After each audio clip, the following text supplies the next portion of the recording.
Chapter 36 of Adventures of Huckleberry Finn, written by Mark Twain from the mid-1870s to mid-1880s, published in 1885, and read by Clay Shannon in 2020.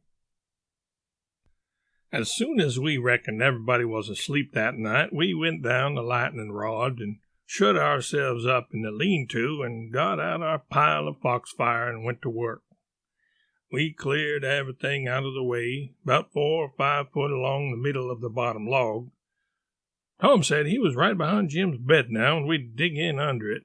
And when we got through, there couldn't nobody in the cabin ever know there was any hole there, because Jim's counterpin hung down most to the ground, and you'd have to raise it up and look under to see the hole. So we dug and dug with the case knives till most midnight. And then we was dog-tired, and our hands was blistered, and yet you couldn't see we'd done anything, hardly. At last I says, "This ain't no 37-year job. This is a 38-year job, Tom Sawyer." He never said nothing, but he sighed, and pretty soon he stopped digging. And then for a good little while I knowed that he was thinking. Then he says, "It ain't no use, Huck. It ain't a-going to work.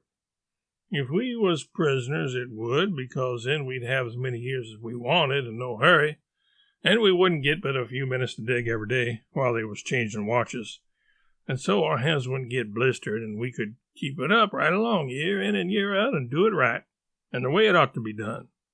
But we can't fool along. We got to rush. We ain't got no time to spare. If we was to put in another night this way, we'd have to knock off for a week to let our hands get well. Couldn't touch a case knife with them sooner." "Well then, what we going to do, Tom?"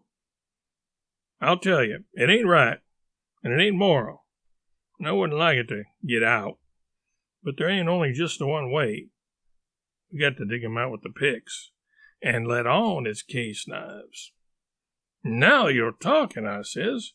"Your head gets leveler and leveler all the time, Tom Sawyer," I says. "Picks is the thing, moral or no moral. And as for me, I don't care a shuck for the morality of it nohow. When I start in to steal a nigger, or a watermelon, or a Sunday school book, I ain't no ways particular how it's done, so it's done. What I want is my nigger, or what I want is my watermelon, or what I want is my Sunday school book. And if a pick's the handiest thing, that's the thing I'm a-going to dig that nigger or that watermelon or that Sunday school book out with. And I don't give a dead rat what the authorities thinks about it, nuther." "Well," he says, "there's excuse for picks and letting on in a case like this. If it warn't so, I wouldn't approve of it, nor I wouldn't stand by and see the rules broke. Because right is right, and wrong is wrong, and a body ain't got no business doing wrong when he ain't ignorant and knows better. It might answer for you to dig Jim out with a pick, without any letting on, because you don't know no better. But it wouldn't for me, because I do know better. Give me a case knife." He had his own by him, but I handed him mine. He flung it down and says, "Give me a case knife." I didn't know just what to do, but then I thought. I scratched around amongst the old tools and got a pickaxe and give it to him, and he took it and went to work and never said a word. He was always just that particular, full of principle. So then I got a shovel, and then we picked and shoveled turnabout and made the fur fly.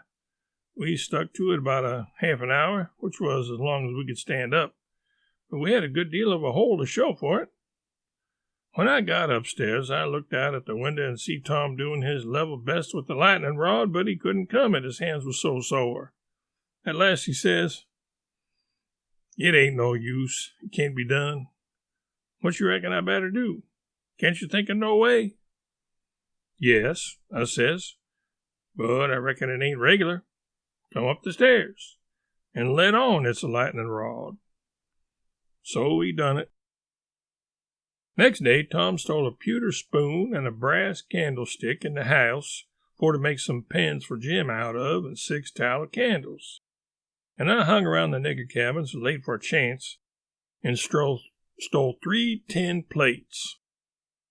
Tom says it wasn't enough, but I said nobody would never see the plates, and Jim throw it out because they'd fallen in the dog fennel and gypsum weeds under the window hole. Then we could tote them back, and he could use them over again. So Tom was satisfied. Then he says, "Now, the thing to study out is how to get the things to Jim." "Take them in through the hole," I says, "when we get it done." He only just looked scornful and said something about nobody ever heard of such an idiotic idea, and then he went to studying. By and by, he said he had ciphered out 2 or 3 ways, but there wasn't no need to decide on any of them yet. Said we'd got to post Jim first. That night we went down the lightning rod a little after 10 and took one of the candles along and listened under the window hole and heard Jim snoring. So we pitched it in, and it didn't wake him. Then we whirled in with the pick and shovel, and in about 2 hours and a half the job was done. We crept in under Jim's bed and into the cabin, and pawed around and found the candle and lit it, and stood over Jim a while, and found him looking hearty and healthy, and then we woke him up gentle and gradual. He was so glad to see us he most cried, and called us honey and all the pet names he could think of, and was for having us hunt up a cold chisel to cut the chain off of his leg with right away and clearing out without losing any time.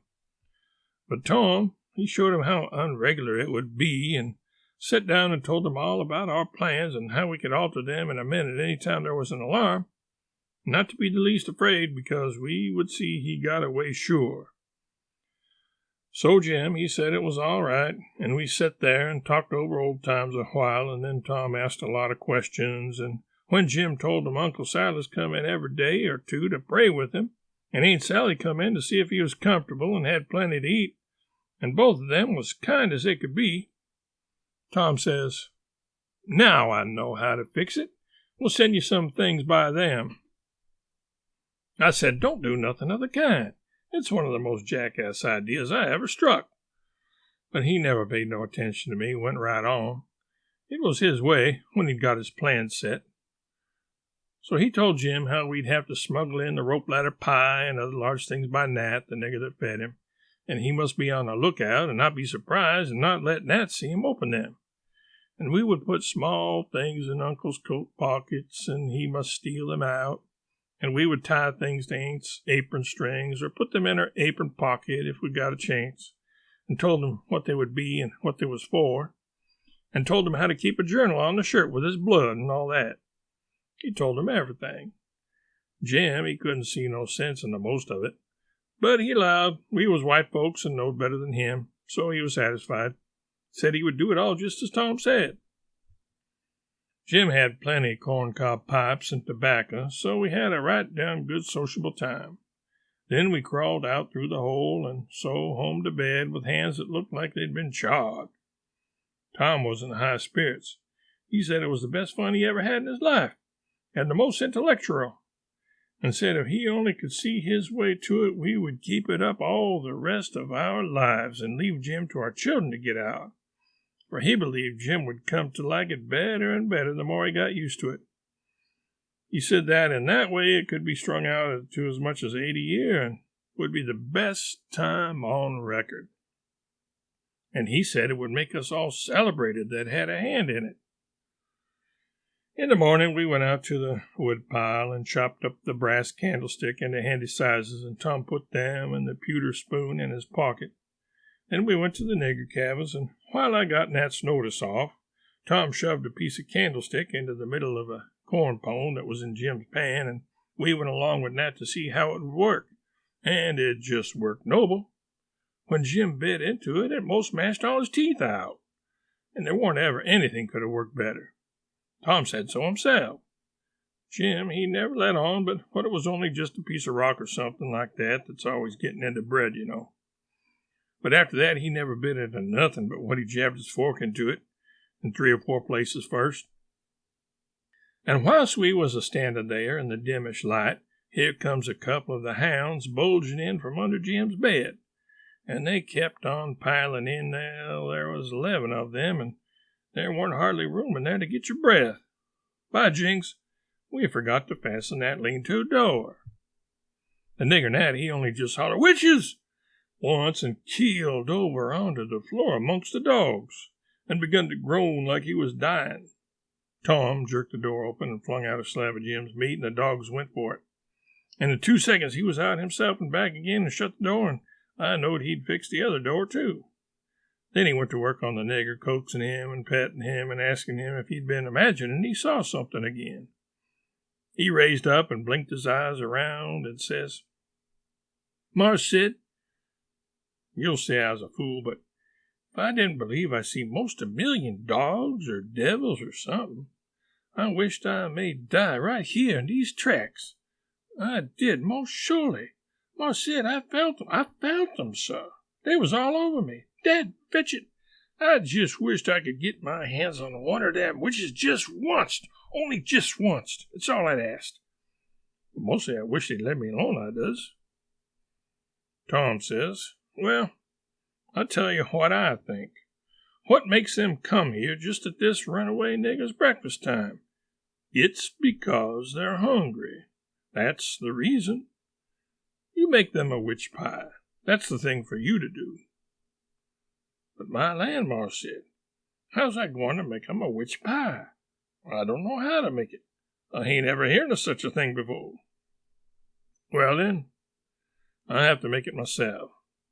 "Will you do it, honey, will you? I'll worship the ground under your foot, I will." "All right, I'll do it, seeing it's you, and you've been good to us and showed us the runaway nigger. But you got to be mighty careful. When we come around, you turn your back, and then whatever we put in the pan, don't you let on you see it at all. And don't you look when Jim unloads the pan. Something might happen. I don't know what. And above all, don't you handle the witch things." "Handle them, Marse Sid? What is you a-talking about? I wouldn't lay the weight of my finger on them. Not for $10,000,000 billion, I wouldn't."